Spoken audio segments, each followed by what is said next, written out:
বাবু, আমার না আদর লাগবে। এখন এখন তো অফিসে যাচ্ছি। তাতে কি, অফিসে যাওয়ার সময় কি আদর দেওয়া যায় না নাকি? দেয়া যায়, কিন্তু এখন তো আদর দিতে গেলে অন্য কিছু হয়ে যাবে শোনাবো।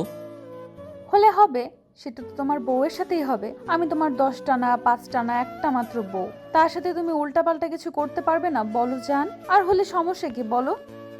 না, সমস্যা নেই, কিন্তু এখন যদি এমন কিছু করি তাহলে আজকে আর অফিসে যাওয়া হবে না। তুমি আমাকে ছাড়বেই না, তখন কি হবে শোনাবো। 2-1 দিন অফিসে না গেলে কি এমন ক্ষতি হয়? হ্যাঁ, বউয়ের সাথে একটু সময় কাটাতেও তো পারো। সব সময় এরকম কাজ কাজ করে করে আমার থেকে দূরে সরে যাওয়ার চেষ্টা করো কেন বলো তো? কাজটা কি আমার থেকে বেশি গুরুত্বপূর্ণ? হ্যাঁ, 2-1 দিন অফিসে না গেলে কিছু হয় না হয়, কিন্তু প্রায় তুমি এরকম করে আমাকে আটকে দাও। আর তোমাকে কি সময় কম দেই বলো? এমন না যে সাপ্তাহিক ছুটি ছাড়া তুমি আমাকে কাছে টেনে নাও না। প্রায় দিন লাঞ্চ টাইমের সময় তুমি বাসায় আসতে বলো, তখন বাসায় আসলে আর যেতে দাও না। তখন তো তোমার সাথেই থাকি, আর কাজের বাহানা দিয়ে কখনো তোমার থেকে দূরে সরে যাওয়ার চেষ্টা করিনি। তুমি উল্টো আমাকে কাজের মধ্যে রেখেছো। অফিসের বসটা কে ছিল, আমি না তুমি? আমি ছিলাম, তাতে কি হয়েছে? না, তেমন কোনো সমস্যা হয়নি, কিন্তু তোমাকে বলেছিলাম তুমি অফিসের বস থাকো আর আমি যে চাকরি করতেছি সেটাই করি, কিন্তু তুমি সেটা না করে আমাকে এমডির দায়িত্ব দিলে। এখন তো আমার কত দায়িত্ব, ওই জন্য তোমাকে বেশি সময় ব্যস্ত থাকতে হয়। তারপরও তো তোমাকে এত বেশি সময় দেই। আমি অত কিছু জানতে চাই না। আমার মনে হয়েছে বিয়ের পর আমার অফিসে যাওয়াটা ঠিক হবে না। আমার হাজবেন্ড সেখানে ম্যানেজারের দায়িত্ব পালন করবে আর আমি এমডি থাকবো। সবাই কি বলবে? ওই জন্যই আমি নিজেকে অফিস থেকে সরিয়ে নিয়েছি। আমি তোমাকে ভালোবাসার জন্য নিজেকে শুধু অফিস থেকে সরিয়ে নিয়েছি। ভেবেছি বিয়ের পর আমাদের সুন্দর একটা সংসার হবে। আব্বু আম্মু তুমি আর আমি মিলে আমাদের সংসারটা হবে। বিয়ের পর প্রতিদিন সকালে তুমি যখন অফিসে যাবে, আমি অফিসে যাওয়ার সময় তোমাকে টাইটা বেঁধে দিব, তোমার থেকে একটু আদর নেব। তুমি আমাকে বুকের সাথে শক্ত করে জড়িয়ে ধরে বলবে, পাগলি, তোমাকে ভালোবাসি। অফিসে পৌঁছে একটা ফোন করে দিবে, লাঞ্চ টাইমে বলবে তুমি খেয়েছো কিনা। আমি বলবো তুমি খেয়ে আসো, তারপর আমি খাচ্ছি। তুমি খেয়ে এসে আমাকে কল করে দিবে, আমি খেয়ে নিব। অফিসের থেকে ফেরার আগে আমি তোমাকে ফোন করে জানবো তুমি আসতেছো কখন। আমার যদি কখনো কিছু লাগে আমি তোমাকে বলবো, তুমি আমার আবদারটা পূরণ করবে। এর জন্যই আমি নিজেকে বাসার মধ্যে নিয়ে আসছি। অফিসে থাকলে ছোট ছোট চাওয়া পাওয়া আর ভালোবাসাটা তোমার থেকে পেতাম না। তার উপর অনেক বাবা মাই চায় না তাদের ছেলের বউ চাকরি করুক। তাই তোমার আব্বু আম্মুর কথা ভেবেই আমি নিজেকে এইভাবে চাকরি থেকে সরিয়ে আনছি, যেন আব্বু আম্মু আমার বিরুদ্ধে কখনো কোনো অভিযোগ করতে না পারে। আর এখন যদি তুমি বলো এটা আমি তোমার জন্য করিনি, তাহলে আমার আর কিছু বলার নেই। ওই জন্যই তো আমার পাগলিটাকে এত বেশি ভালোবাসি। কচু বাসো, যদি বাসতে তাহলে এখন একটু আদর করতে। তুমি আমাকে আদরে করতে চাও না। যতবার তোমার কাছে আসি, অফিসে যাওয়ার সময় বলি একটু আদর দিয়ে যাও, ততবার তুমি আমাকে দূরে সরিয়ে দাও। তুমি আমাকে কেমন ভালোবাসো সেটা আমার বোঝা হয়ে গেছে। আরে বাবা, তুমি কেন বুঝতে পারো না? এই টাইমে তোমাকে যদি ভালোবাসা দিতে শুরু করি তখন নিজেকে আটকে রাখা সম্ভব না বলো। ওই জন্য এই সময়টাতে তোমাকে কাছে আসতে দেই না, কিন্তু তুমি তো তারপরও বোঝো না। তুমি পাগলের মতো সবসময় আমার কাছে আদর চাইতেই থাকো। চাইবো তো, কারণ আমার স্বামীর কাছে আমি আদর চাই, এতে খারাপের কি আছে? তাছাড়া আমি তো তোমাকে ভালোবাসি বলো। তোমার ভালোবাসাটা পাওয়ার জন্য আমি ব্যাকুল হয়ে থাকি। সারাদিন তোমাকে আমি কাছে পাই না। তাই সকালে যদি তুমি আমাকে একটু আদর না করে যাও, সারাদিন আমার নিজেকে শূন্য মনে হয়। আর কি বললে, আমি পাগলামি করি তাই তো? আমি তোমার ভালোবাসাটা পাওয়ার জন্য যদি আমাকে তোমার কাছে আমাকে পাগল মনে হয়, তাহলে আমি সেটাই। আসলে কি বলতো, ভালোবেসে বিয়ে করেছি, তাই যে জানটাকে এত বেশি ভালোবাসি তাকে একটু দূরে সরাতে পারি না। আরে বাবা, আমি তো সবটাই বলছি, কিন্তু কি করব বলো? কাজের সময় এগুলো করা কি ঠিক বলো? আচ্ছা ঠিক আছে, তুমি কাছে আসো, আমি তোমাকে একটা হাক করে দিতেছি, কেমন? আর এখন কোনো দুষ্টুমি করতে চাইবে না, বাসায় এসে আদর দিব। আমার কলিজাটাকে কেমন, এখন ভদ্রমের মতো কাছে আসো। না থাক, লাগবে না। তুমি না বলো আমি দুষ্টুমি বেশি করি, আমি ফাজিল, আমার এসব কিচ্ছুর দরকার নেই। তুমি চলে যাও, আমি এমনিতেই ঠিক আছি। আসলে কি বলো তো, আমি না তোমার স্পর্শগুলো না পেয়ে থাকতে পারি না, ওই জন্য তোমার কাছে আসি। তোমার কাছ থেকে ভালোবাসা চাই। আমার কি এটুকু অন্যায় হয়ে গেছে বলো ভালোবাসাটা চাওয়া? তাহলে আমি কেন চাইবো না? যেখানে আমরা ভালোবেসে বিয়ে করেছি, কেউ রাজি ছিল না, সেখানে তোমার ভালোবাসাটা চাওয়া কি আমার অন্যায় বলো? না জান, অন্যায় নয়, কিন্তু আমি তো তোমাকে বোঝাতে পারি না যে অফিসে যাওয়ার সময় যদি হঠাৎ করে এমন কিছু হয় তাহলে তো আর অফিসে যাওয়া হবে না। আর সেটা কি খুব ভালো হবে বলো? ওই জন্যই বললাম তো, আমাকে আদর দিতে হবে না, আমার কোনো আদর চাই না। তুমি যাও, আর শোনো, অফিসে পৌঁছে ফোন দিও। রাগ করে থেকে আবার আমাকে ফোন না করে একা একাই কাজ করতে শুরু করো না। মায়া কথাগুলো বলে সেখান থেকে চলে যেতে গেলেই তখনই মাইন একটা হাত ধরলো। সাথে সাথে মায়া নিজেকে ছাড়িয়ে নেওয়ার চেষ্টা করলেই তখনই মাইনকে কাছে টেনে আনলো। তারপর যখনই ওর ঠোঁটের দিকে তাকালো, খেয়াল করলো আজকে মায়ার ঠোঁটছোড়া বেশ গোলাপি লাগছে, যার জন্য ও নিজেকে আটকে রাখতে পারলো না।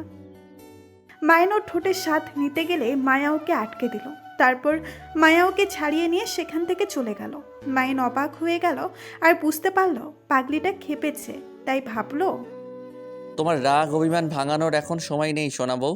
আজকে অনেকগুলো মিটিং আছে, যার জন্য আর তোমাকে সারাদিনও সময় দিতে পারবো না। তুমি থাকো, আমি রাতে বাসায় আসি, তারপর তোমাকে দেখাবো মজা। মাইন কথাগুলো ভেবে বাসা থেকে বেরিয়ে গেল। তো অফিসে গিয়ে মায়াকে ফোন দিল, কিন্তু মায়া ফোনটা রিসিভ করলো না, যার জন্য মাইনের মাথায় একটা প্রেশার থেকেই গেল যে ওর কলিজাটা ওর উপর রাগ করে আছে। সারাদিন মাইন আর কোনো কাছে তেমন করে কোনো মনোযোগ দিতে পারলো না, সবসময় শুধু মায়ের কথাটাই ভাবলো। সারাদিন কোনো রকম কেটে গেল। তো দুপুরে একটাবার মায়া মাইনকে কল করলো না। সামান্য বিষয় নিয়ে এত বেশি রেগে আছে মাইন, সেটা জানতো না। তো সন্ধ্যার মুখে মাইন বাসায় ফিরল আর খেয়াল করে দেখলো মায়া রান্নাঘরে আম্মুর সাথে রান্না করছে। তখন মাইন মায়ের পাশে কিছুক্ষণ দাঁড়িয়ে রইল। তারপর ওর কোনো রেসপন্স নেই। আম্মু বুঝতে পারলো হয়তো কিছু একটা লাগবে, আর মাইন হয়তো মায়াকে কিছু বলতে চায়। তো আম্মু আছে বলে মাইন গিয়ে ফ্রেশ হয়ে ডাইনিং রুমে আসতেই দেখলো মায়া রান্নাঘরে একা। মায়ার সারা মুখে একটা ক্লান্তির ছাপ।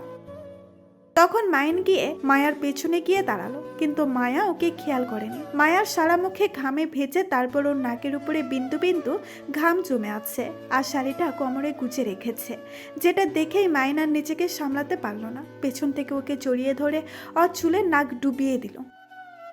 মাইনের এমন দ্বারা কর্মকাণ্ডে প্রথমে মায়ার খুশি হলেও আবার পরক্ষণেই ভেবেছিল সারা দিনে কোনো খোঁজ খবর ছিল না। আমি একটু রাগ করেছি, আমার রাগটা ভাঙানোর চেষ্টাও করলো না, আর এখন আসছে ঠং দেখাতে। কথাগুলো ভেবে মায়া নিজেকে ছাড়িয়ে নেওয়ার চেষ্টা করলেই তখন মাইনকে আরো শক্ত করে জড়িয়ে ধরলো, যার জন্য মায়া চোখ মুখগুলো বন্ধ করে নিল আর কেমন যেন দুই হাতের শাড়িটা আঁকড়ে ধরলো। আর এরকম কর্মকাণ্ডে চুপচাপ করে মাইন বুঝতে পারলো আর এখন আদর চাই। মাইন ওকে অনবরত কিস করতে লাগলো, যার জন্য মায়া চুপ করে থাকতে পারল না। যখনই ওর দিকে ঘুরে ওকে শক্ত করে জড়িয়ে ধরবে, তখনই মনে পড়ে গেল সকালে মাইনের কাছে একটু আদরের জন্য আবদার করেছিলাম, আর মাইন ওকে দূরে সরিয়ে দিয়েছিল। সবটা মনে করতেই মাইনকে জোরপূর্বক ছাড়িয়ে নিল। মাইন একটু অবাক হলেও তারপর আবার ওকে জড়িয়ে ধরতে গেলেই মায়া বলতে লাগলো, অফিস থেকে এসে এত আদিক্ষেতা দেখাতে হবে না, যাও কাজ করতে যাও, ডিস্টার্ব করো না। কি হয়েছে? তুমি এমন করে কথা বলতেছো কেন? আজকে মনে হয় প্রথম কিচেনে তোমার কাছে আসলাম, আর অফিস থেকে ফিরে তো প্রথমে তোমার সাথে দেখা করি। তুমি সেটা জানো না? তাহলে এমন করে কথা বলতেছো যে? এমনিতেই ভালো লাগছে না, যাও গিয়ে বসে থাকো, আর না হলে রুমে গিয়ে রেস্ট নাও। যখন ভালো লাগবে তখন ভালোভাবে কথা বলবো। শরীর খারাপ করেছে শোনা বউ? কি হয়েছে দেখে আমাকে বলো, আমি সবটা ম্যানেজ করে দিচ্ছি। এত নাটক দেখিও না তো, অনেক দেখিয়েছো। আমার তোমাকে হাড়ে হাড়ে চেনা আছে, তুমি কেমন আমার সেটা খুব ভালো করে জানা আছে। এখন নাটক না করে এখান থেকে যাও, আমাকে কাজ করতে দাও। তুমি তখনকার বিষয়টা নিয়ে আমার উপর রেগে আছো তাই না? আচ্ছা ঠিক আছে। একদম ছুবে না আমাকে, ছাড়ো। একদম কাছে আসার চেষ্টা করবে না। তোমাকে বলছি না যে তুমি একদম আমার কাছে আসবে না, তারপরও এরকম লুচুগিরি করতে শুরু করে দিয়েছো। মায়ার এরকম কথাতে মাইন অবাক হয়ে ওর দিকে তাকিয়ে রইল। মায়া আর কিছু না বলে কাজ করার চেষ্টা করলো। মাইন ওকে আর জোর করলো না। রুমে এসে বিছানায় আদর্শোয়া হয়ে ভাবতে লাগলো কি এমন করলো যার জন্য মায়া রাগ করে আছে। তো রান্না হয়ে গেলে মায়া মাইনকে ডাকতে আসলো না, যার জন্য খুব মাইনের খারাপ লাগলো। ও না খেয়ে বিছানায় শুয়ে পড়লো। তারপর যখন আব্বু আম্মু মায়াকে বলল মাইনকে ডাকতে, তখন এসে ডাকলো। তখন মাইন বলে দেয়, না আমি খেয়ে আসছি, আবার কোনো খিদে নেই, তোমরা গিয়ে খেয়ে নাও। খাবার বেড়েছি, আসো খেয়ে নাও। নাটক করো না তো, এত নাটক কিন্তু এখন আর দেখতে ভালো লাগে না। দেখতে ভালো লাগে না তো কি করতে চাও? চলে যেতে চাও তো যাও, এটাই বাকি রেখেছো কেন? তুমি এইভাবে কথা বলতেছো কেন? আর তুমি এমন একটা কথা আমাকে বলতে পারলে মাইন, আমি তোমার মুখ থেকে এমন কথা শুনবো সেটা ভাবতেও পারিনি। আর তোমার থেকে যে এরকম বাজে ব্যবহার দেখবো সেটা আমার কল্পনার বাইরে ছিল। তোমাকে এত ভালোবাসি আর তুমি কি না আমাকে ইগনোর করতেছো? এত বেশি রাগ আমার উপর? আচ্ছা ঠিক আছে দেখাও, আজকে থেকে আমিও তোমার উপর রাগ দেখাবো। মায়া বুঝতে পারলো মাইন তখনকার বিষয়টা নিয়ে একটু মন খারাপ করে আছে, তাই ওর একটা হাত ধরলো। আর কিছু বলতে চাপে তার আগেই মায়ান ওর হাতটা ছাড়িয়ে নিয়ে তারপর রুম থেকে বেরিয়ে ছাদের দিকে গেল। মায়া আর সেখানে দাঁড়ালো না, ও মাইনের পেছন পেছন ছাদে চলে আসলো। মাইন দাঁড়িয়ে আছে, তখন মায়া ওর পেছনে গিয়ে দাঁড়ালো। মাইন ওর থেকে দূরে সরে যেতে গেল। মায়া ওকে পেছন থেকে জড়িয়ে ধরলো আর বলতে লাগলো, বাবু, তুমি রাগ করে আছো আমার উপর? তাকাও একটিবার আমার দিকে। আমি ভুল করেছি, তার জন্য তুমি আমার উপর রাগ করে থেকো না সোনা। দেখি একটাবার তাকাও না আমার দিকে। না, আমি কারোর উপর রাগ করে নেই। আমার রাগ অভিমান বলতে কিছু নেই। আমার মধ্যে যে কোনো অনুভূতি আছে আমি সেটাই ভুলে গেছি। আরে বাবা, তখনকার জন্য তো সরি। আর এই জন্য তুমি এত বেশি রাগ করে থাকবে?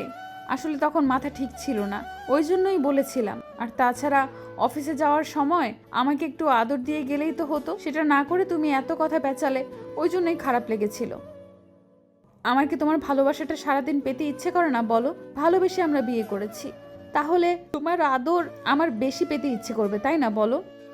তোমার কি পেতে ইচ্ছা করে আর না করে সেটা আমি জানতে চাই না। এখন যাও এখান থেকে, আমাকে একা থাকতে দাও। আমি এসব বিষয়ে কোনো কথা বাড়াতে চাই না। মাইন কথা না বলে সেখানে দাঁড়িয়ে রইল। তারপর একটা সময় মায়া ওকে অনেক রিকোয়েস্ট করে খাবার টেবিলে নিয়ে গেল। খাওয়া দাওয়া করে রুমে আসলো। তারপর বিছানার এক পাশে শুয়ে পড়তেই অন্য পাশে শুয়ে মাইনের বুকে মাথা রাখলো। আর এরকম কর্মকাণ্ডে মাইন যখনই ওকে ছাড়িয়ে নিতে যাবে তখন মায়া ওকে শক্ত করে জড়িয়ে ধরলো আর বলতে লাগলো, বাবু, রাগ করে থেকো না প্লিজ আমার উপর। একটু কথা বলো আমার সাথে। যেখানে রাগ আমি দেখালাম, উল্টো সেই রাগ তুমি আমার উপর দেখাচ্ছ। তুমি কি আমাকে একটুও বোঝার চেষ্টা করবে না? সবসময় এরকম প্রেশারের মধ্যেই রেখে যাবে? আমার কি তোমাকে নিয়ে টেনশন হয় না বলো? আমার কি খারাপ লাগেনি? মায়া কথাটা বলে শেষ করতে পারলো না। মায়ের ওর মন খারাপ বুঝতে পেরে ওকে আলতো করে জড়িয়ে ধরতেই মায়া ফুপিয়ে কান্না করে উঠল। মায়ার এরকম কর্মকাণ্ডে মায়েন ওকে বুকের সাথে মাথাটা চেপে ধরে বলতে লাগলো, আরে বাবা, কান্নাকাটি করতেছো কেন? কান্না থামাও। আমি বলেছি নাকি আমি তোমার উপর রাগ করে আসি? দেখি চোখের পানিগুলো মুছে দেই। তুমি আমার উপর রাগ করে আছো সেটা তোমার কথাতেই বোঝা যাচ্ছে। সামান্য একটা বিষয় নিয়ে তুমি এত বেশি রাগ করে থাকবে? ঠিক আছে, এখন থেকে আমি তোমার কাছে আর কিচ্ছুর জন্য আবদার করব না। আমি তোমার কাছে কিছু চাইলেই তো তোমার সমস্যা হবে। আচ্ছা ঠিক আছে, আর চাইবো না। চাইবে না কেন? অবশ্যই চাইবে। তুমি না আমার 10টা না 5টা না একটা মাত্র বউ? তুমি না চাইলে কে চাইবে সোনা বউ? এখন দেখি তাকাও আমার দিকে, আর কান্না করতেছো কেন? আমি তো তোমার কাছে আছি, বলো। কাছে আছো কিন্তু আদর তো করতেছো না। এই জন্য কান্না করতেছো? আচ্ছা ঠিক আছে, আদর করে দিচ্ছি। শুধু আদর করলেই হবে না, অনেক বেশি আদর করতে হবে, অনেক বেশি ভালোবাসতে হবে। আরে বাবা, বাসবো তো। এখন দেখি তাকাও আমার দিকে। মায়া মুখটা তুলতেই মায়ের ওর চোখের পানিগুলো ঠোঁট দিয়ে চুষে নিয়ে তারপর ঠোঁটের সাথে নিজের ঠোঁট ছোড়া মিলিয়ে দিতেই মায়া যেন বেপরোয়া হয়ে উঠল। পাগলের মতো কিস করতে লাগলো। মায়ের ওর রেসপন্স দিতে লাগলো, তো ভালো থাক, ভালোবাসা।